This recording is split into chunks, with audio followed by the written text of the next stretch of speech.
was the winter of 2017, and the hills of Shimla wore their quiet like a shroud. Locals moved indoors before nightfall, and the streets emptied out after 10 p.m.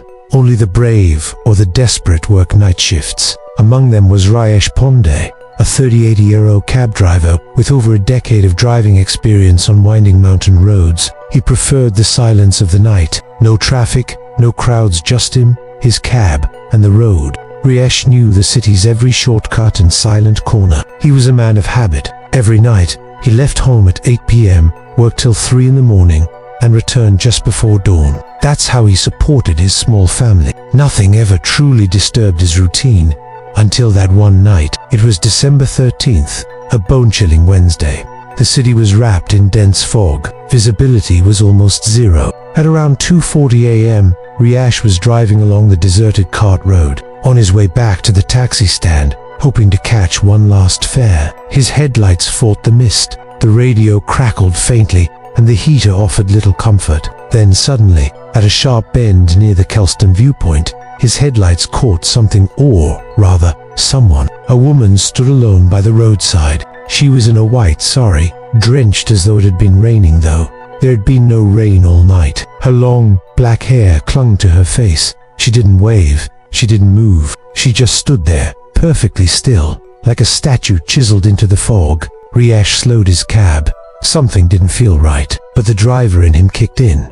Maybe she was in trouble. Maybe she needed help. Against his instinct, he pulled over and rolled down the passenger side window. "Madam," he called out gently, "do you need a ride?" She turned her head slowly. Her eyes were large and unsettling, her face emotionless but somehow hauntingly sad. "Yes," she said in a voice so faint it barely rose above the wind. "Take me to Kelston." Rajesh blinked. Kelston viewpoint was just half a kilometer ahead. "You're almost there," he said. "Are you waiting for someone?" She didn't respond. Instead, she opened the back door and got in.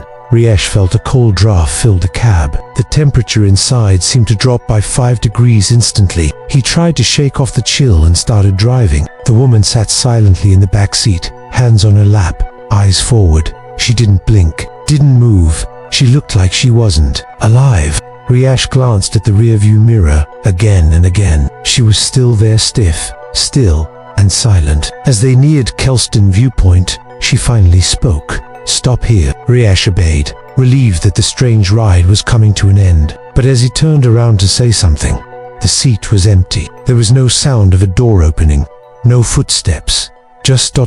gone. His heart froze. He leaped out of the cab and looked around, but the place was deserted. Only the sound of the wind whispering between pine trees. The back door of the car was still shut. He opened it and stared inside. Nothing. Then he saw a wet handprint on the fogged window, slowly fading. He didn't wait another second. He jumped back into his car and sped off toward town, not stopping until he reached the taxi stand. When he finally got out, his knees were shaking. The next morning, haunted by the memory, Rajesh visited the Laka Bazaar police station. He told the officer everything: the woman, the ride, the disappearance, the handprint. To his surprise, the officer didn't laugh. "You're not the first," he said grimly. "Come with me." He opened a drawer and pulled out an old folder, worn with age. Inside were photographs, statements, and newspaper clippings. One photo sent chills down Rajesh's spine. It was her, the same woman.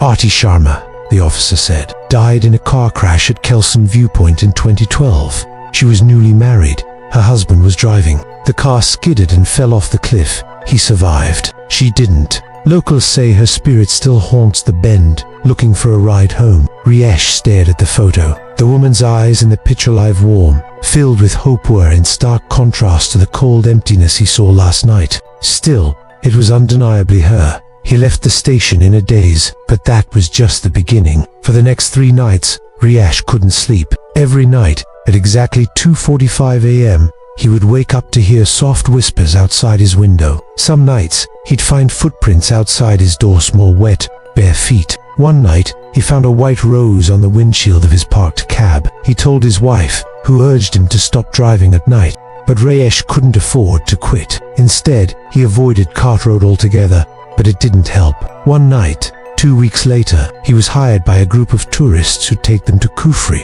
as he was driving through the narrow route near Summer Hill. One of the women in the back asked, "Is this the same road where the ghost lady appears?" Riesh froze. "What ghost lady?" he asked, trying to keep his tone casual. "You don't know?" she said. "It's all over Reddit. Drivers have seen her. Some say she appears inside your car without opening the door. Others say she causes crashes." Riesh tried to laugh it off, but deep down, he knew the truth. He had seen her, and he couldn't shake the feeling that she had seen him too. Later that month, he visited a retired priest known for helping those tormented by spirits. The man listened quietly, then gave him a thread soaked in holy oil to tie around his rearview mirror. "This isn't an evil spirit," he said. "She's not trying to harm you. She's lost. She's still trying to finish her final journey." "But why me?" Riesh asked. "Because he stopped." From that day on, Riesh drove with the thread in his car. The sightings stopped. The whispers faded. The roses stopped appearing. Slowly, life returned to normal. Until exactly 1 year later, on December 13th, 2018. That night, he didn't drive. He stayed home with his family, trying not to think about what had happened the year before. At 2:45 a.m., his car alarm went off. He rushed to the garage, heart pounding. There was no one around. The doors were still locked, but on the windshield was a single white rose, fresh dewy. On the fogged-up glass of the rear window, faint letters appeared as he watched. "Thank you." To this day, Riesh has kept that rose, dried and pressed in a frame. He doesn't talk about it much. He doesn't need to. People in Shimla still speak of the ghostly passenger of Cart Road. Some say she appears only to the kind-hearted. Others believe she's looking for the man who let her die. But everyone agrees on one thing. If you ever drive through Shimla on a foggy winter night and see a woman in a white saree standing by the roadside, keep driving, or she might get in, and this time, she may not leave.